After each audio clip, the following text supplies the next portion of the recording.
गोलीबारी की यह घटना सूरत के गोड़ादरा इलाके के नारायण नगर में एक नाले के पास हुई।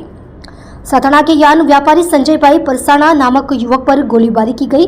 संजय भाई परसाना उस समय घायल हो गए जब उन्होंने पीछे से पटाखे फूटने जैसी आवाज सुनी और उन्हें स्मीमेर अस्पताल ले जाया गया। जब उन्हें पता चला कि किसी ने उन्हें गोली मार दी है तो उन्हें अस्पताल ले जाया गया, जिसमें गोड़ादरा पुलिस ने मामला दर्ज कर आगे की जांच कर रही है।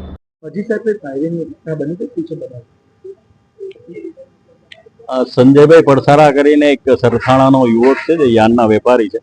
એ અહીંયા નારાયણનગર ખાડી પાસેથી પસાર થતા હતા. દરમિયાન પાછળથી એને કોઈ ફટાકડા જેવો અવાજ આવેલો, એટલે અહીંયા એને નીચે ઉતરીને જોયું, તેની પીઠ પાછળ ઈજા હતી.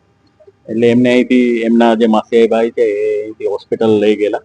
ત્યાં લઈ ખબર પડેલી કે એમના પીઠ પાછળ ગોળી વાગેલી છે, જે સંબંધે એનું હાલ ઓપરેશન ચાલી રહ્યું છે. અને પોલીસ હાલ કઈ રીતે ફાયરિંગ થયું, કોના દ્વારા થયું, એ પોલીસ હાલ તપાસ કરે છે. આ સીસીટીવી જોઈ રહી છે પોલીસ. જે આખો રસ્તો છે એ તમામના સીસીટીવી હાલ ચેક કરવામાં આવી રહ્યા છે. જેવી કઈ માહિતી મળશે એટલે આપણી સાથે